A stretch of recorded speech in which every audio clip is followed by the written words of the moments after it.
Donc, les apports des associations, alors comme on copartage, parce que, bon, vous allez le voir, moi, je vais vous parler de ce qu'on présente et de ce qu'on propose, nous, aux patients sur notre territoire.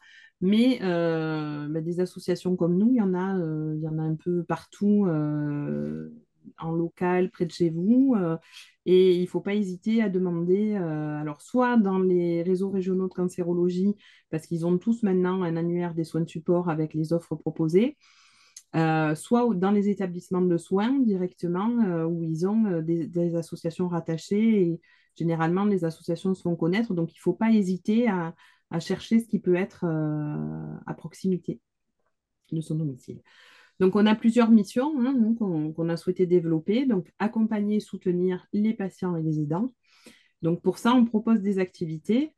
Donc, les soins de support, je passe rapidement hein, sur la définition parce que je pense que tout le monde le connaît à peu près. Donc, c'est des soins qui vont permettre d'apporter et d'améliorer la qualité de vie des patients en dehors des soins spécifiques du cancer. Donc, nous, on propose notamment une activité donc esthétique avec bah, des soins de prévention, des soins de confort, des soins de reconstruction. Et toutes nos activités depuis le Covid, en fait, ont pu bénéficier de la mise en place de la dématérialisation, c'est-à-dire de passer en visio, de proposer aux patients qui ne peuvent pas ou qui ne veulent pas se redéplacer sur le lieu de l'établissement de soins, de bénéficier de ces activités. Donc, on a l'oncoesthétique. On a le conseil en images, donc là, on est plus très souvent sur des fins de traitement ou sur des patients qui sont en reprise d'activité. On est vraiment sur valoriser l'image, valoriser les points forts, voir les couleurs qui mettent en valeur quelqu'un et on peut aussi organiser des ateliers collectifs à distance. Les ateliers de relaxation. Alors, la relaxation, depuis le Covid, n'est plus proposée qu'en visioconférence parce que du coup, ça marche beaucoup mieux qu'en présentiel. Donc, c'est une des activités qui ne se fait plus qu'en visioconférence. Et on organise de temps en temps des ateliers collectifs en dehors des établissements de santé et du coup, ben, plus en proximité et en aller vers dans certains centres-villes où l'activité est demandée par des partenaires. Donc la visio, voilà, c'était pour faciliter les liens. En fait, on s'est rendu compte qu'on avait beaucoup de patients hein, qui avaient un frein au déplacement parce que les déplacements pour les soins de support ne sont pas remboursés, notamment, et qui avaient aussi besoin d'un temps plus individuel et plus calé avec leur rythme aussi, hein, pour garder leur qualité de vie. Et du coup, on propose toutes nos activités, y compris l'éducation thérapeutique dont on va parler après.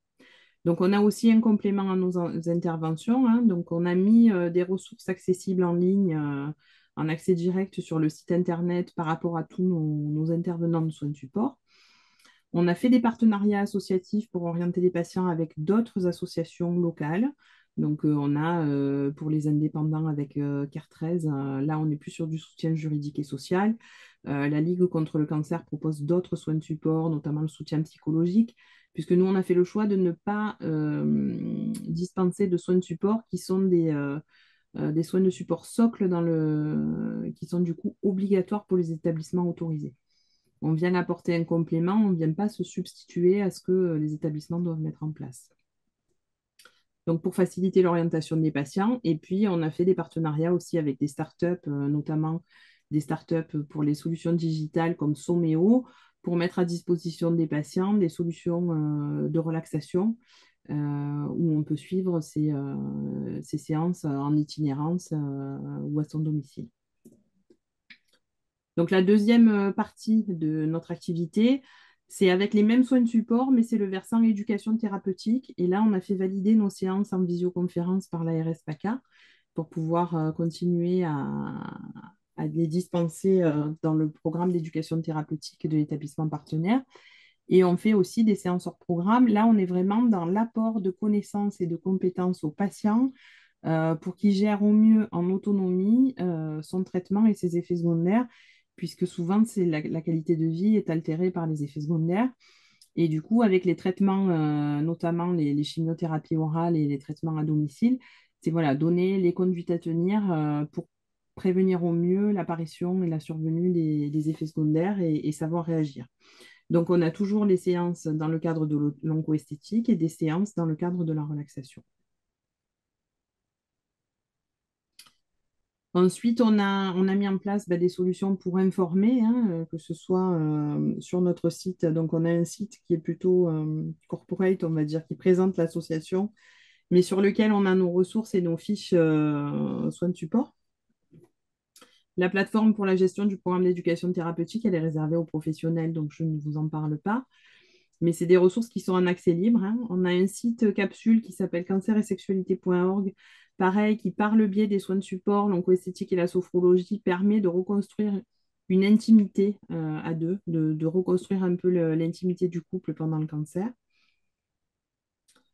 Les recettes de Sylvie.org, là, on est sur quelque chose d'assez spécifique dans le cadre des patients qui sont atteints d'un cancer ORL pour les aider à gérer leur alimentation post-opératoire avec 3 textures adaptées en fonction de la période où ils sont en post-op. Et on a de nombreuses autres ressources associatives hein, qui sont à disposition, alors qu'elles soient nationales ou qu'elles soient locales. Et là, je vous ai remis GPS Cancer. Parce que du coup, ça permet vraiment d'avoir une vision d'ensemble sur son parcours de santé. Et ensuite, nous, sur le site de l'association, donc on a le lien vers GPS Cancer et on a le lien vers toutes les associations avec lesquelles on est partenaire et qui répondent à la même charte de valeur que nous pour éviter, voilà, pour essayer de rester en boucle sur des informations qui sont vérifiées, fiables et qui ne risquent pas d'être délétères.